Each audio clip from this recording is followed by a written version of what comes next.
Ndabashuje inshuti z'urubuga Flow Kitchen and Home Gardening. Uwiteka nabane nawe. Uyu munsi rero tugiye guteka capati. Mu gikoni cyacu tugiye guteka capati, ariko turagerageza gukora capati neza mu buryo bworoheye buri wese, kandi tudakoresha amavuta menshi byandi byakwangiza umubiri. No muziko tudakorana nabyo. Rero dufite ifarini hano. Nayipimye na amagarama 800, no kuvuga ni kilo kiburaho ifarini amagarama 200. Dufite ibyo turi bukoreshe baking powder, dufite umunyu, dufite isukari. Abantu benshi bazi ko muri capati atajyamo isukari, ariko mu by'ukuri tuyishyiramo kandi capati ikaryoha cyane. Nibanga ngiye kubereka ko muzajya mukora capati. Dufite n'amata. No kuvuga ngo dukoresheje ikiro cy'isukari twakenera amata cyangwa amazi igice cya litiro. Hano rero ko twakoresheje 800 grama, dukoresheje 400 mililitiro. Umva ni igice. Turakoresha amata kandi y'akazuyazi. Biba byiza ukoresha akazuyazi, niyo byaba amazi ukoresha akazuyazi. Tumaze gufata rero ibyo turi bukoreshe, kandi dukoresha ibipimo nk'uko narimaze kubabwira. Iyi ni isukari, n'utuyiko 2 ngako kayiko k'icyayi, ko mu cyayi nakoresheje kayiko gatoya. Utuyiko 2 tw'isukari, uyu n'umunyu akayiko kamwe, iyi ni baking powder nayo akayiko kamwe. Ku magarama 800 ibyo birahagije rwose, ntabwo wabirenza. Ndabishyiramo rimwe rero kuko ntacyo bintange, harabatandukanya, ariko shyiramo rimwe kandi rwose capati ziraryoha. Nimaze gushyiramo rero babivanga.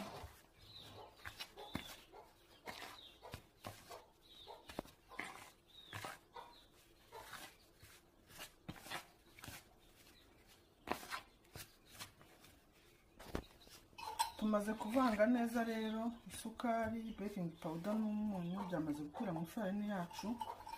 Aya ni amavuta. Napimishije iki kiyiko kinini cy'amavuta, nicyo upimisha ukagira ibiyiko 2.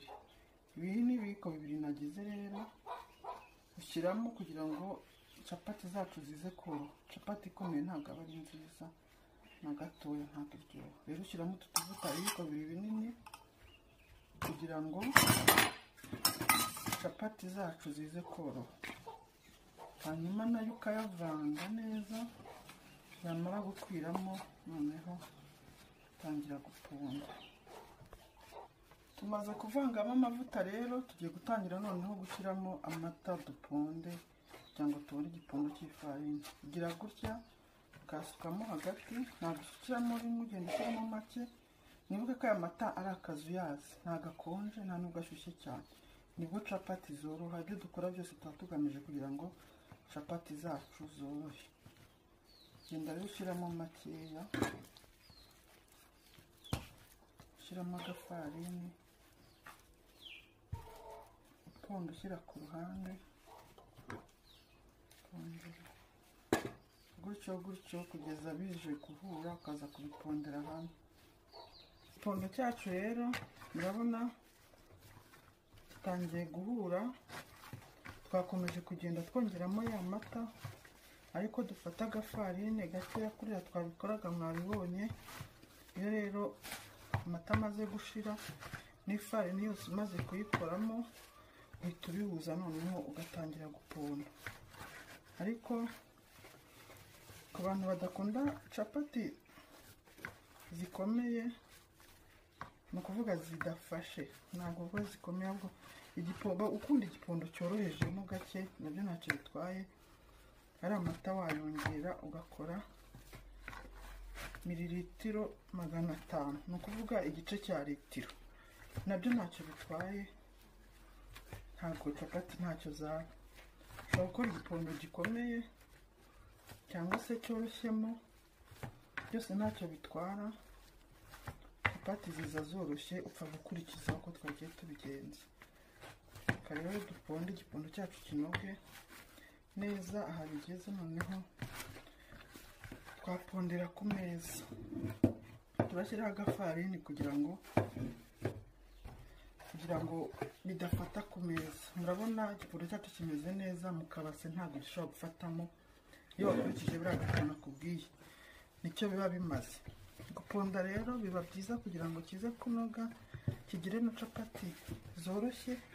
Ugenda ugitandukanya gutya kugira ngo n'imbere ubashe kuhaponda. Tandukanya ukongera ugahuza. Icyo gihe uba uri guponda hose uhakora kugira ngo bize guhura. Ugenda utandukanya gutya ariko utsindagira nyine uponda. Wamara kugitandukanya neza hose uri kuhakora, ukongera ukagarura gutya ugahuza. Ibi nabyo bigira akamaro cyane mu gukora kwa capati. Ni naryo banga rikomeye cyane nyuma y'ibipimo. Iyo utaponze neza ntabwo capati ishobora kuza yoroshye inoze. Guponda neza nabyo ni ibanga. Igipondo cyacu rero murabona ko cyamaze kumera neza, kimeze nk'ikinyerera rwose, cyanoze, n'intoki zirera ku meza. Murabona igipondo cyiza ntabwo kijya gifata ku ntoki cyangwa ngo gifata uri kugipondera. Rero iki gipondo cyacu kiri mu bwoko bw'ipondo byiza, ko murabona aho ndi gupondera harera, intoki ziri kugikoramo zirera, kandi murabona ko ndi kubona gikozemo. Ibi bikwereka ko wabashije gupima neza ibipimo, kandi ukaba wagiye ugikaraga kwa kundi nagiye mbereka, ugitandukanya wongera ukirundarunda. Aha kigeze rero asa n'abarangije guponda. Ubona karanoze rwose, karanyereye, kameze neza. Tugiye kugishyira mu kabase gutya, hanyuma dupfundikire nk'iminota 10. Ni ukugira ngo gikomeze cyegerane kandi kirusheho koroha, kugira ngo za capati zacu zikomeze zorohe, zimere neza.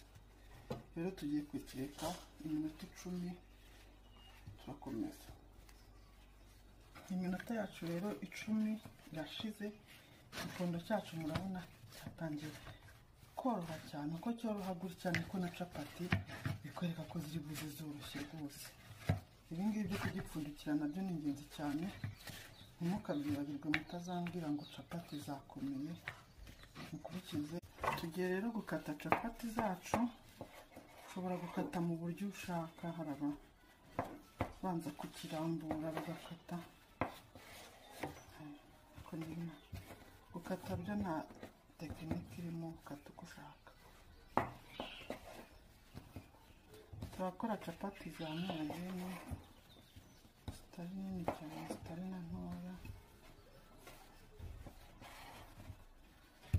Iyo byageze aha ngaha, buri wese agira capati akunda uko ingana. Rero kata bitewe n'uko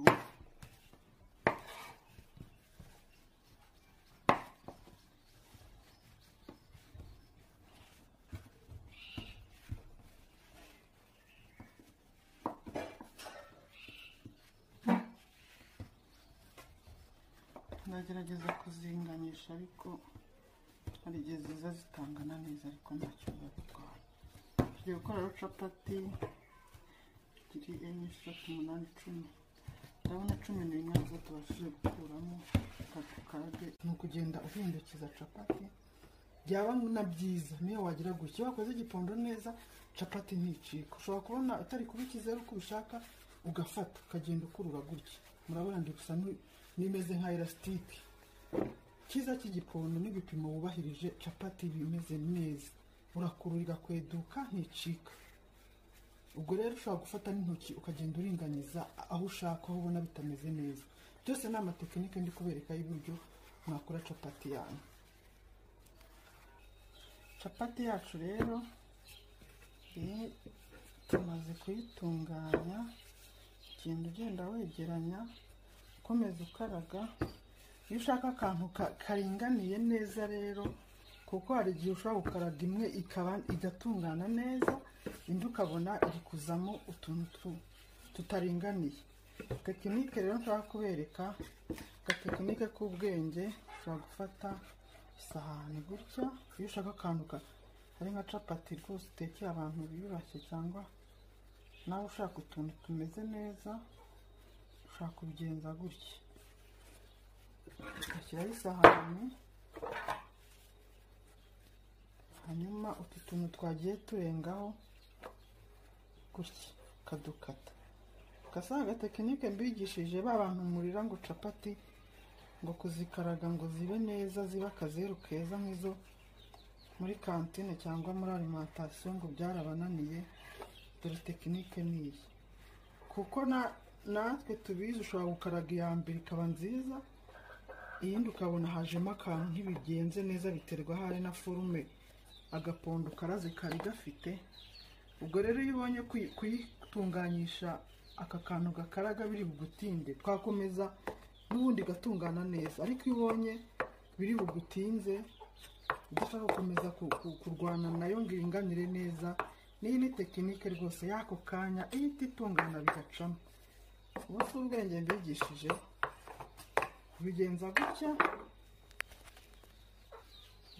ukagakata rwose ukaringaniza, aho kugira ngo ukomeze gufata aka kantu urwana nayo kandi bigoye, byakugoye cyane cyane no ku batangizi. Njye mubigenza gutya, capati nziza ikaba irabonetse. Hari ikintu wayishinjara?